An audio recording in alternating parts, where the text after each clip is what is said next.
तो प्रॉब्लम हमारे पास क्या है, एक टेस्ट पार्टिकल है। टेस्ट पार्टिकल को हम कह देते हैं इसका मास स्मॉल एम है, थोड़ी देर के लिए कुछ भी मास मान लेते हैं, ठीक है। तो एक हम्म टेस्ट पार्टिकल है, वो मूव कर रहा है सर्कुलर ऑर्बिट में, और सर्कुलर हम्म ऑर्बिट में जिस ग्रेविटेशनल फील्ड की वजह से वो मूव कर रहा है, वो ग्रेविटेशनल फील्ड जिस मास से क्रिएट हो रही है उसकी मास डेंसिटी दे रखी है। मतलब एक, हम्म जैसे हम अभी तक क्या करते थे, एक प्लानिट मान लेते थे और हम कहते थे मान लेते हैं इस प्लानिट का टोटल मास कैपिटल एम है, ठीक है, हम्म और उसका हम्म रेडियस मान लेते हैं कुछ भी है, मान लेते हैं इस प्लानिट का मास जो है वो अ, जो भी है, ठीक है ना। तो मान लेते हैं इसका रेडियस ए है, थोड़ी देर के लिए मान लेते हैं, ठीक है। हम्म या यहाँ पे मतलब ऐसा कुछ है कि यहाँ पे जो ग्रेविटेशनल फील्ड है, ठीक है, वो हम्म पूरे में फैला हुआ है। मान लो पूरे में ग्रेविटेशनल फील्ड है, इस पूरी जगह पे ग्रेविटेशनल हम्म फील्ड है, ठीक है। और इस पूरी जगह पे ग्रेविटेशनल फील्ड जो है, और मान लेते हैं ये सेंटर है, इसके अबाउट ये कैपिटल आर रेडियस में एक पार्टिकल क्या कर रहा है, रिवॉल्व कर रहा हम्म है। इस पार्टिकल के मास को स्मॉल एम माने ले रहे हैं। अब ये जो ग्रेविटेशनल फील्ड क्रिएट हो रहा है, इसको तुम ऐसे हम्म समझ सकते हो कि जैसे जैसे हमारा वो है, क्या बोलते हैं, हमारा सोलर, हमारा पूरा वो नहीं है, क्या बोलते हैं, मिल्की वे गैलेक्सी है ना। तो मिल्की हाँ वे गैलेक्सी कुछ ऐसे है ना कि जैसे मान लेते हैं सेंटर में एक सुपर मासिव मास है, ठीक है ना, जो जिसके लिए अभी नोबेल हाँ प्राइज भी मिला था, ठीक है। तो ये सुपर मासिव मास है, फिर उसके बाद कई सारे स्टार्स हैं, है ना। तो हम ये कह सकते हैं हाँ ना कि यहाँ पे जो हमारी मिल्की वे गैलेक्सी है उसका कुछ शेप ऐसे बनाते हैं हम लोग, ऐसे करके, हम्म है ना, ऐसे करके बनाते हैं ना, हम्म ऐसे करके बनाते हैं। तो अगर हम्म उसमें मान लो हमारा अर्थ यहाँ कहीं है, कई बार डायग्राम में देखा होगा कि अर्थ यहाँ कहीं है, हम्म ठीक है। तो एक्चुअल में जहां भी अर्थ है, मतलब यहाँ पे मास ना, यहाँ से लेके, यहाँ सेंटर से लेके पूरे एंड तक फैला हुआ है। मास की हम्म कोई एंड नहीं है, मतलब यहाँ पे कह सकते हैं, ठीक है। लेकिन जो हमारा हम्म पार्टिकल, ये जो मास जो रिवॉल्व कर रहा है, वो एक पर्टिकुलर हम्म रेडियस में, ठीक है।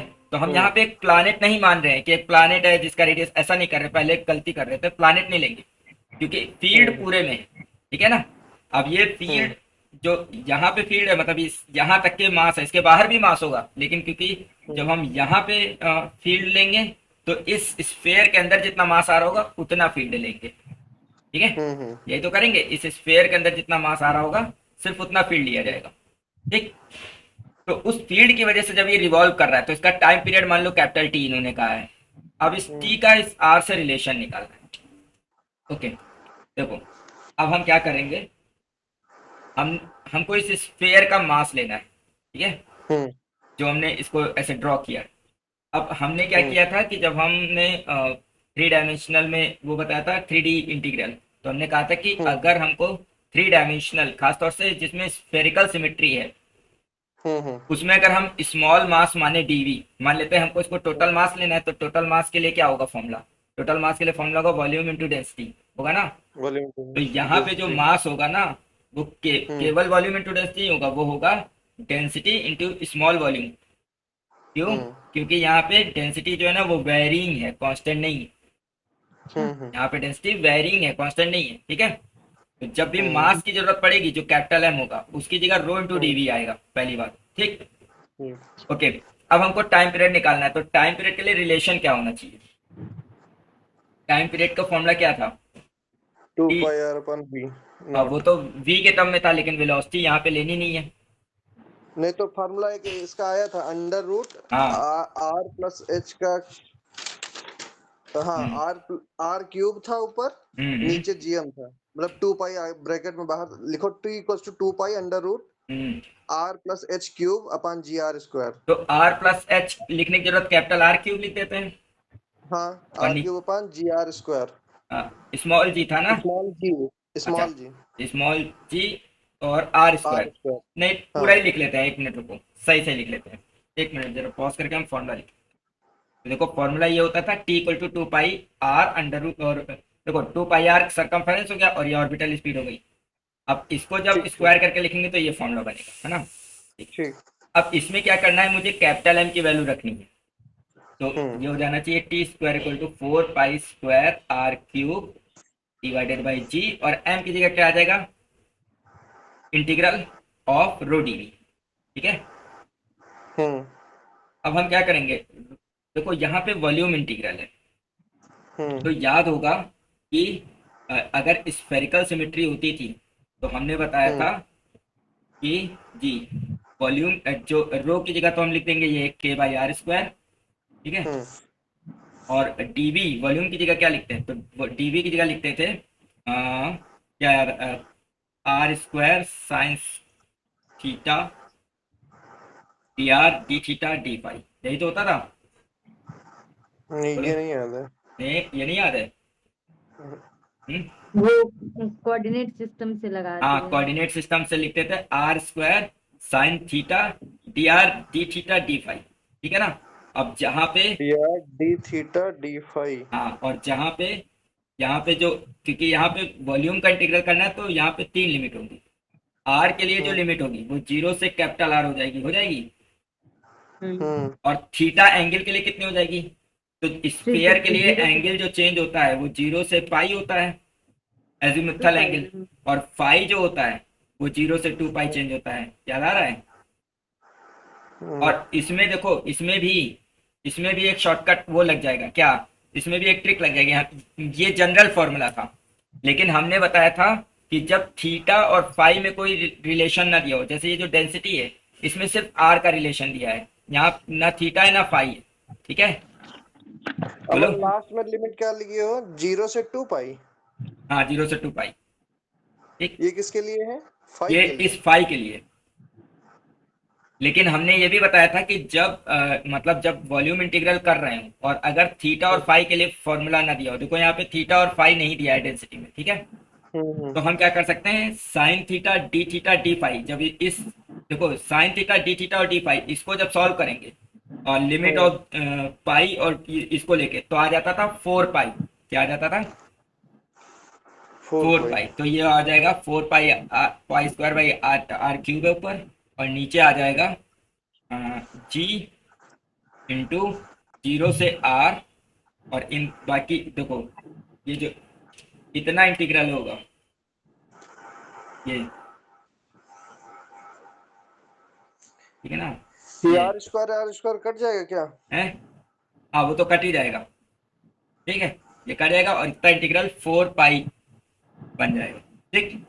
तो ये सब 4 पाई बन जाएगा और आर स्क्वायर कट ही गया, बचा सिर्फ के और डी आर बचा। अब देखो यहाँ से 4 4 कट गया और एक पाई भी कट गया, तो टी स्क्वायर इक्वल टू हो जाएगा पाई आर क्यूब जी, और के बाहर ले लो और डी आर का इंटीग्रल आर हो जाएगा और आर माइनस तो ये आर, तो ये सॉल्व करके कितना हो गया, T square equal to pi R square by G के बचा। तो T square by R square क्या आया, पाई बाई जी के, ठीक है। तो अगर ध्यान से देखो दोनों तरफ रूट ले ले तो ये टी बाई आर क्या हो गया, कांस्टेंट हो गया, ठीक है। अब देखो ये पार्ट भी हम तुमको एक्सप्लेन कर देते, तुम्हें याद नहीं आ रहा है। देखो जैसे इंटीग्रल लेना है मुझे, ठीक है, सॉरी थोड़ा बढ़ा लेते हैं। इंटीग्रल लेना है, ठीक है। एक लिमिट है 0 से 2 पाई, ठीक। अब यहाँ पे क्या है कि क्योंकि यहाँ पे जो लिमिट दे रख जो मतलब डेंसिटी दे रखी है आर, सिर्फ आर की दे रखी है, थीटा और फाई इसमें नहीं है, ठीक है। तो हम क्या कर सकते हैं, हम ट्रिपल इंटीग्रल को, यहाँ पे ट्रिपल इंटीग्रल है और मान लेते हैं के है sine theta d d R D theta d pi, ये है। और यहाँ पे 0 से पाई और ये 0 से कैपिटल आर, ठीक है। तो हम 0 से कैपिटल आर, ठीक है, डी आर अलग लिख लें, 0 से pi sine theta D theta अलग लिख लें, और 0 से 2 पाई डी फाई, है ना, डी फाई अलग लिख लें। ये करते थे। ये तभी कर सकते हैं जब लिमिट इंडिपेंडेंट हो, ठीक है ना, जहां पे कोई भी डिपेंडेंसी नहीं है, मतलब ऐसा नहीं है कि थीटा पाई पे फाई पे डिपेंड कर रहा है या थीटा आर पे डिपेंड कर रहा है, ऐसा नहीं है। तो इसलिए हम क्या कर सकते हैं, इनको अलग अलग सॉल्व कर सकते हैं। अब देखो सिर्फ डी फाई का इंटीग्रल फाई होगा सिर्फ डी फाई का इंटीग्रल क्या होगा, फाई होगा। तो इसको सॉल्व करने पे 2 पाई आएगा, गुड। और साइन थीटा का इंटीग्रल क्या हो जाएगा, कॉस थीटा। कॉस थीटा, और कॉस अपर माइनस लोअर लिखोगे, ठीक है। तो ये -2 आएगा, मतलब एक्चुअल में माइनस, लेकिन साइन थीटा का इंटीग्रल, हाँ साइन थीटा का इंटीग्रल भी माइनस कॉस थीटा होता है। समझिए तो +2 आएगा, तो ये 4 पाई हो जाएगा कि नहीं। तो वही हमने कहा था कि जब ये वॉल्यूम इंटीग्रल करते थे तो अगर थीटा और फाई का फंक्शन ना दिया हो हाँ तो हाँ ये जो इतना बड़ा इंटीग्रल है ना, हाँ ये इतना बड़ा इंटीग्रल है, इसको हम ऐसे फिर से हम लिख देते हैं ये बात, रुको हम यहाँ पे मिटा के लिख देते हैं। क्वेश्चन तो आ ही गया। हमने गलती यही करी थी कि वो इंटीग्रल नहीं लिया था, मास को हमने डायरेक्ट डेंसिटी इनटू वॉल्यूम से ले लिया था। जैसे ये लिमिट है 0 से आर के लिए है ना, और यहाँ 0 से थीटा के लिए है, मतलब ये ऐसे लिख देते हैं, ये 0 से पाई है, ठीक है, ये लिमिट थीटा के लिए है, ठीक है, और यहाँ 0 से 2 पाई है, ये लिमिट हमारी पाई के लिए है, डी ठीक, पाई के। और जो ये लिमिट है वो आर के लिए है, ठीक है। अब हम्म कोई भी यहाँ फंक्शन है, कोई भी फंक्शन है आर थीटा फाई का है मान लेते हैं, हम्म ठीक है ना, और उसके साथ तुम्हारा ये भी आ रहा है R square sine theta E R D theta D phi, मान लेते हैं इसको तुमको इंटीग्रल करना है। अब यहाँ पे हम्म कोई भी फंक्शन है, ये फंक्शन इत्तेफाक से यहाँ पे के बाई आर स्क्वायर बन गया है ना, हम्म लेकिन तुम्हें कोई भी मिल सकता है, कोई भी ये फंक्शन, अगर यहाँ पे ये थीटा और फाई ना हो, मतलब कि सिर्फ फंक्शन आर का हो, इसका फंक्शन हो, तो इस पूरे आर इंटीग्रल को शॉर्टकट में तुम लिख सकते हो 4 pi integral of R equal to 0 से कैपिटल आर एफ आर और डी आर, है, मतलब 3 डायमेंशनल इंटीग्रल जो है वो 1 डायमेंशनल इंटीग्रल में कन्वर्ट हो गया। तो उसमें हमने किया क्या है कि साइन थीटा डी फाई, और ये दोनों लिमिट लेके सॉल्व करके 4 पाई लिख दिया है, समझे। हम्म तो ज्यादातर क्वेश्चन जो होते हैं उसमें स्फेरिकल सिमेट्री होती है। स्फेरिकल सिमेट्री का मतलब है कि यहाँ पे थीटा और फाई रहता नहीं है, यानी कि अगर पॉइंट इस मतलब सेंटर से देखोगे तो चाहे इधर देखो चाहे इधर देखो डेंसिटी सेम मिलेगी, ठीक है ना। हम इसे पॉइंट सिमेट्री कह रहे हैं कि एक पॉइंट के अबाउट तुम चाहे जिस डायरेक्शन में देखो तुम्हें जो भी फंक्शन है वो सेम मिलेगा। यहाँ पे डेंसिटी सेम है क्योंकि यहाँ थीटा और फाई नहीं है, ठीक है, तो इसलिए इसको हम ऐसे लिख सकते हैं। अगर यहाँ पे मान लेते ऐसे होता कि डेंसिटी के sine theta by R square है, तो फिर हम ऐसे ना लिखते, फिर हमको पूरा इंटीग्रल करना पड़ता, ठीक है। हम्म ओके, अगला क्वेश्चन देखते हैं। हमने अभी तक क्या किया, हमने पीछे स्फेयर का डेरिवेशन किया, मान लेते हैं कोई स्फेरिकल मास है, उसकी वजह से ग्रेविटेशनल फील्ड कितना क्रिएट होगा उसका डेरिवेशन किया, ठीक। अब यहाँ पे ये क्या कर रहा है, यहाँ पे तुम्हें ऐसा क्वेश्चन दिए दे रहा है जिसमें डेंसिटी चेंज कर दे रहा है। अब इसी डेंसिटी, अब ऐसा भी क्वेश्चन आ सकता है कि ये डेंसिटी दे दो और कह दे कि किसी स्फेयर जिसकी डेंसिटी ये है उसकी वजह से ग्रेविटेशनल फील्ड कितना क्रिएट होगा कैलकुलेट करो, ठीक है। तो जो पीछे किया वही मेथड होगा, बस वहां पे मास को डायरेक्ट नहीं लिख के इंटीग्रल करके लिखेंगे। बस ठीक है। देखो प्रॉब्लम ये है कि एक समझो हमारे पास एक कोसेंट्रिक स्फेरिकल शेल है, ठीक है, जिसका इंटर अंदर का रेडियस स्मॉल आ रहा है, यहाँ पूरा वैक्यूम समझो, यहाँ कोई मास नहीं है, और फिर इतने में मास है, इतने पोर्शन में हमारा मास है समझो, मतलब इसका अगर वेट देखे तो इतने पोर्शन में इसका मास है ना, इसके बाहर नहीं है। अब अगर कोई पार्टिकल हम रखते हैं, इसमें कहा गया है कि पार्टिकल को 0 से इन्फिनिटी कहीं भी रखा जा सकता है, मतलब हो सकता है कि हमारा जो पार्टिकल है वो यहाँ रखा जाए या यहाँ रखा जाए या यहाँ कहीं रखा जाए, है ना। तो अगर हम यहाँ पे रखेंगे, देखो यहाँ पे अगर हम पार्टिकल रखें, अब हमको फोर्स निकालना है, तो फोर्स का फॉर्मूला हम जानते हैं क्या होगा, मास इनटू ग्रेविटी होगा, अगर पार्टिकल का मास m है और g ग्रेविटेशनल फील्ड एक्सेलरेशन है, ठीक है ना, तो m है ही नहीं। ठीक है, तो m इंटू जी होगा। अब जो भी पार्टिकल है उस देखो यहाँ पे ग्राफ बनाना है, तो पार्टिकल के बारे में नहीं बताया कि उसका मास कितना है वगैरह, यहाँ लिख दिया स्मॉल m, लेकिन बताया नहीं तो कोई दिक्कत नहीं, ठीक है। तो हमको ये देखना है कि मास ऑफ पार्टिकल तो है ही क्योंकि क्वेश्चन में पार्टिकल है, अब जी की वैल्यू देखें, ठीक। तो अगर हम यहाँ पे जी की वैल्यू देखना चाहें तो हमने क्या बताया था उसमें गॉस थ्योरम में, गॉस लॉ में, कि जिस पॉइंट पे आपको ग्रेविटी निकालनी है उस पॉइंट पे आप एक स्फीयर बनाओ, है ना। अगर गॉसियन सरफेस बनाओ, यहाँ पे स्फीयर होगा गॉसियन सरफेस, या कुछ और भी हो सकता था, और उसके अंदर जितना मास आ रहा होगा उसी की वजह से जी की वैल्यू आएगी, ठीक। अब इसके अंदर कोई मास नहीं है, तो यहाँ पे जी की वैल्यू क्या होगी, 0 हो जाएगी। यहाँ पे जी की वैल्यू 0 नहीं होगी, ठीक है। यहाँ पे मास है। अब देखो अगर यहाँ पे 0 है और यहाँ, तो यहाँ से यहाँ तक 0 रही होगी, यहाँ से यहाँ तक पूरा 0 रही होगी, फिर इसके बाद नॉन 0 हुई, यानी यहाँ से वो इंक्रीज हुई होगी, यहाँ से क्या हुई होगी इंक्रीज, यानी R1 से R2 तक इंक्रीज हुई होगी। क्यों, क्योंकि जैसे जैसे हम R1 से R2 तक जाएंगे more and more bigger Gaussian surface आएगा और उसके अंदर मोर एंड मोर मास आएगा, तो R1 से R2 तक के जी की वैल्यू बढ़ेगी, तो फोर्स भी बढ़ेगा। और फिर R2 के बाद चाहे तुम जितना दूर जाओगे, तुम्हारा डिस्टेंस तो बढ़ेगा लेकिन तुम्हारे स्फीयर के Mass अंदर आने वाले constant मास constant कांस्टेंट हो है। जाएगा। इसका मतलब है कि हम्म, इससे चाहे जितना दूर जाओगे ना तुम्हारा आर बढ़ेगा लेकिन मास कांस्टेंट रहेगा, इसलिए फोर्स घटेगा। वो तो घटना शुरू हो जाएगा। हाँ, तो यहाँ पे जीरो, यहाँ से यहाँ इंक्रीमेंट और फिर डिक्रीमेंट, तो ये होना चाहिए सही आंसर कि ये R1 तक के जीरो, फिर R1 से R2 तक इंक्रीमेंट और फिर R2 के बाद डिक्रीमेंट होना चाहिए। ठीक है, या तो एक अभी ही आंसर है, नहीं तो क्या कर सकते हैं, जैसे हमने कल क्या बताया था, हमने कल सॉलिड स्फीयर की वजह से जी की वैल्यू निकाली थी। ठीक, और हमने कहा था कई और शेप ऐसे हो सकते हैं जिनका जी की वैल्यू हमने निकाला नहीं निकाली, लेकिन हम उसका टेबल बना देंगे। तो उसी में से एक ये भी है। ठीक, जब इसका तुम जी का वैल्यू देखोगे अलग अलग जगह पे, इनसाइड और between the R1 R2 and outside, formula देखोगे तो फॉर्मूले से भी तुम जज कर लोगे, लेकिन अगर तुम्हें फॉर्मूला नहीं पता तो भी तुम जज कर सकते हो, थोड़ा सा लॉजिक लगाना है। ठीक है, ठीक ठीक। ओके, अगला देखते हैं।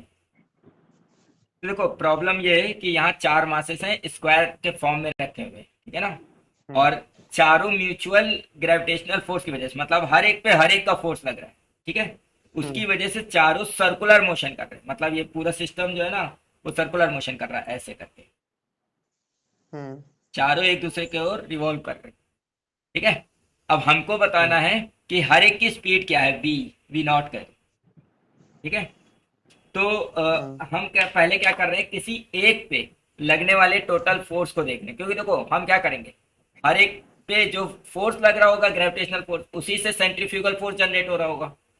तो जो भी यहाँ पे हम ये कॉन्सेप्ट लगाएंगे कि जो भी ग्रेविटेशनल फोर्स का नेट होगा, एफ जी नेट, ठीक है ना, वो जो है सेंट्रीफ्यूगल फोर्स के बराबर होगा, और इससे आंसर आ जाएगा। ठीक, अब ध्यान से देखो, देखो इस पे और इस पे, इस वाले पे अगर देखें तो एक फोर्स इस डायरेक्शन लग रहा होगा एफ, मान लेते हैं ग्रेविटेशनल फोर्स को स्मॉल एफ कह रहे हैं, ठीक है, और एक फोर्स इस डायरेक्शन लग रहा होगा एफ। अब देखो इन दोनों के बीच में एंगल कितना है, 90 डिग्री। 90। तो इन दोनों का जो रिजल्टेंट है, ठीक है, वो बिल्कुल बीच से जाएगा, क्यों, क्योंकि दोनों फोर्स बराबर है। तो जो इन दोनों का रिजल्टेंट है वो कुछ ऐसा जाएगा, जाएगा, बोलो। तो इन हाँ इन दोनों का ऐसे कर देते हैं, इस फोर्स को स्मॉल एफ कर देते हैं, इस फोर्स को स्मॉल एफ कर देते हैं, ठीक है ना। तो इन स्मॉल एफ का जो रिजल्टेंट है, मान लेते हैं उसको हम एफ डैश कर देते हैं, वो इस डायरेक्शन में लगेगा, लगेगा। और इसी डायरेक्शन में एक फोर्स और भी तो लगेगा। हाँ, अब इसी डायरेक्शन में इसकी वजह से भी तो फोर्स लगेगा, उसको कैपिटल एफ कह दे रहे हैं। ऐसा ही हर एक के साथ हो रहा होगा, इसके साथ भी हो रहा होगा, इसके साथ भी हो रहा होगा, इसके साथ भी हो रहा होगा। इस वजह से ये सब एक कॉमन सेंटर ओ के अबाउट रिवॉल्व कर रहे हैं, क्योंकि देखो सब पे एक सेंट्रल फोर्स लग रहा है। अगर सेंट्रल फोर्स ना लग रहा होता ना तो ये रिवॉल्व नहीं कर सकता था, क्योंकि इधर फोर्स सिर्फ लगता तो ये इधर की ओर शिफ्ट होता ना, लेकिन इधर की ओर भी, इधर की ओर फोर्स लग रहा है, इधर की ओर फोर्स लग रहा है, इधर की ओर, ऐसा हर एक के साथ होगा, तो सबके ऊपर एक इक्विवेलेंट फोर्स सेंटर की तरफ लग रहा होगा। ठीक है, अब इसकी रेडियस मान लेते हैं थोड़ी देर के लिए स्मॉल आर है, अभी हम स्मॉल आर की वैल्यू भी बता देते हैं, ये होगी a√2/2। क्यों, क्योंकि ये पूरी डायगोनल है, हैं? किसका रेडियस मान रहा है? अगर भाई, सर्कल का। सर्कल हाँ का। हाँ, इस सर्कल का रेडियस a√2/2 नहीं होनी चाहिए। ठीक ठीक ठीक, निकल ठीक है, आएगी। क्यों होनी चाहिए, क्योंकि ये पूरा डायगोनल है। अब देखो, तो यहाँ पे सॉल्व कर रहे हैं, एफ जी डैश इसकी जगह हो जाएगा F dash plus F equal to F C. ठीक है, अब एफ डैश क्या होना चाहिए, तो एफ डैश की वैल्यू f√2 नहीं होनी चाहिए, क्योंकि एफ और एफ दोनों, भाई एफ और एफ क्या है, दोनों 90 डिग्री पे हैं और दोनों सेम है। Capital F equal to F C. अब एफ सी फॉर्मूला क्या होना चाहिए, एम, मान ले मास तो कैपिटल एम है ना, capital M v naught square by R, तो आर की जगह हो जाएगा a/√2 का स्क्वायर। ठीक, इसको जब सॉल्व करोगे ना तो a/√2 आएगा।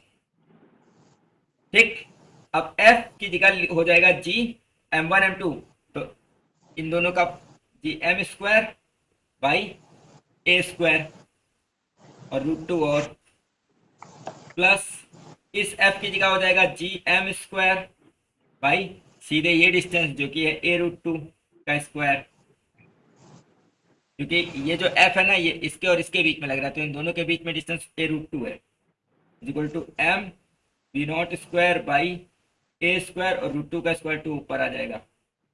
ठीक, अब बस इसको सॉल्व करना है, देखो इधर G M square by A square common है, यहाँ पे √2 प्लस 1/2, ठीक, equal to equal to 2 A square तो कहीं नहीं एम जाएगा। V naught square by A square, A square नहीं कट बचेगा, ठीक है, एम भी एक कट जाएगा, एक बचेगा, तो वी नॉट की वैल्यू जो हो जाएगी वो हो जाएगी √GM, ठीक है, 2√2 प्लस 1/2, ठीक है, बोलो आ गया समझ में? देख लो कहीं कुछ ए बच रहा है क्या? ए तो नहीं बचा है। रुको देख लेते हैं। अच्छा हाँ, ए बच रहा है, हम गलती कर रहे हैं भाई। MV centrifugal force formula MV square by R होता है ना, आर स्क्वायर थोड़े ना होता है, ठीक है, तो यहाँ पे ये आ जाएगा। ये हमने भी ध्यान नहीं दिया। हाँ हाँ, हो जाती गलती। तो यहाँ पे आएगा √2 और यहाँ पे आएगा केवल ए, तो एक ए बच जाएगा यहाँ पे, ठीक है, और यहाँ पे √2a आ जाएगा, ठीक है। अब सही क्लियर हो गया ना? ओके ठीक है, अगला देखते हैं। तो ये प्रॉब्लम आसान है। इस क्वेश्चन में कहा गया है कि अगर मून पे ही कहा गया ना, हाँ, तो मून पे अगर हमारी जो है जी की वैल्यू अर्थ से जो जी की वैल्यू है वो 0.2 टाइम्स है, ठीक है, तो रेंज वहां पे कितना हो जाएगा, ठीक है। तो रेंज का फॉर्मूला क्या होता था, u² sin 2θ बाई जी होता था, ठीक है। ये मान लेते हैं इक्वेशन 1। अब मून पे जो रेंज होगा r' उसका फॉर्मूला क्या होगा, u² sin 2θ बाई जी की जगह 0.2 जी हो जाएगा, ठीक है। अब यहाँ पे क्या है, r', ये पूरा तो वही रहेगा, r ऊपर से ये 0.2 हो जाएगा, 0.2 तो आ जाएगा 5 टाइम्स, है ना, तो रेंज 5 टाइम्स हो जाएगा। अगला क्वेश्चन देखते हैं, ठीक है। तो प्रॉब्लम ये है कि एक बाइनरी स्टार सिस्टम है। बाइनरी स्टार का मतलब दो स्टार जो एक दूसरे के ओर रिवॉल्व करते हैं, ठीक है। इनकी रेडियस m1 और मतलब इनका मासेस m1 m2 है। देखो जब भी कोई बाइनरी सिस्टम रिवॉल्व कर रहा होगा, इससे पहले हमने एक सिस्टम जो बताया था, एक क्वेश्चन जिसमें 4 चीजें थी, चारों का मास सेम था, तो इसीलिए जो रिवॉल्यूशन था वो बिल्कुल सेंटर के अबाउट हो रहा था, ठीक है ना। अगर दो मासेस इक्वल होते, मान लेते हैं एक मास ये एक मास ये, दोनों इक्वल है और 2 मीटर दूरी पे है, तो जब ये अगर ग्रेविटेशनल फोर्स की वजह से रिवॉल्व करेंगे तो इसका जो डिस्टेंस होगा बिल्कुल 1 एग्जैक्ट होगा, ठीक है। लेकिन यहाँ पे क्या होगा, यहाँ पे जो रिवॉल्यूशन का रेडियस होगा सेंटर ऑफ मास के अबाउट होगा, ठीक है। सेंटर ऑफ मास अपने फिक्स जगह पे है समझो, और ये अलग रेडियस में रिवॉल्व कर रहा होगा, से मान लेते हैं इसका रेडियस इतना है ना, और ये अलग रेडियस में रिवॉल्व कर रहा होगा, दोनों का रेडियस अलग अलग रिवॉल्यूशन होगा, लेकिन ये एक साथ एक दूसरे के ऊपर उस पर रिवॉल्व कर रहे हैं, जैसे ये सेंटर ऑफ मास और ये एक साथ रिवॉल्व कर रहा है ना, ठीक है। अब इसमें क्या किया है, इस क्वेश्चन में ये कह के कि ये रेडियस r1 है या r2 है और फिर m1 का एक्सेलरेशन बताना है, इतना कुछ बोल के थोड़ा सा कंफ्यूज करने की कोशिश की गई। ये क्वेश्चन ज्यादा कठिन नहीं है। अगर हमें इसका एक्सेलरेशन बताना है, यानी इस पे लगने वाले जी की वैल्यू बतानी, सीधे सीधे ये कह दो, है ना, तो इस पे जो जी लगेगा वो इसके खुद की वजह से तो लगेगा नहीं, इसकी वजह से लगेगा ना, तो इसकी वजह से इस पे जो जी लगेगा उसका फॉर्मूला क्या होना चाहिए बताओ, capital G m2 upon r1 plus r2 का होल स्क्वायर नहीं होना चाहिए, बोलो, ठीक है ना। तो बस यही आंसर है, ठीक है, हाँ बस यही आंसर है, ठीक है। हाँ अगर ये कहता क्वेश्चन में कि इनकी ऑर्बिटल स्पीड निकालो, ठीक है, तो हम ये देखते हैं कि r1 रेडियस में रिवॉल्व कर रहा है और ये r2 रेडियस में, तो ऑर्बिटल स्पीड अलग अलग आती, ठीक है। ये पार्ट करके देखना इनकी ऑर्बिटल स्पीड क्या आएगी, ठीक है। यार अमन, हाँ। R1 R2 कैसे क्यों लिख दिए हो यार, हम तो समझ ही नहीं पाए। r1 r2 सिर्फ यहाँ पे सेंटर ऑफ मास, देखो ये दोनों का मासेस अलग अलग है ना, तो ये सेंटर ऑफ मास के अबाउट रिवॉल्व करेंगे, वो तो समझ गए हैं, तो फिर दोनों कैसे हो गया है उसमें? ये नहीं, तो जब इससे इस पे फोर्स लोगे तो इससे टोटल डिस्टेंस लोगे ना, तो वो तो तब m1 की वजह से m2 पे भी देखेंगे तो फिर हाँ ऐसे ही आएगा, ठीक है बस मास m1 हो जाएगा। हाँ ठीक है, तो वो उसका एक्सेशन ड्यू टू ग्रेविटी हो जाए, मतलब इसका एक्सेशन अलग होगा G1 और इसका एक्सेशन अलग होगा G2, हाँ ठीक है ना। ठीक। और देखो ये जो एक्सेशन है ये सेंटर की तरफ लग रहे हैं, इनके एक्सेशन अलग है तभी तो इनके वेलोसिटी अलग अलग होंगे, तभी तो इनका, क्योंकि इनका रेडियस भी अलग अलग है ना, ठीक ठीक है। तो इनके वेलोसिटीज निकालने की कोशिश करना कि इनका वेलोसिटी और इनका वेलोसिटी क्या आएगा, ठीक है। ओके, फिर आज यहीं तक रखते हैं, नेक्स्ट टर्न पे आगे कुछ न्यूमेरिकल्स और कुछ थ्योरी मिक्स करेंगे, ठीक है। ठीक। Okay, good night.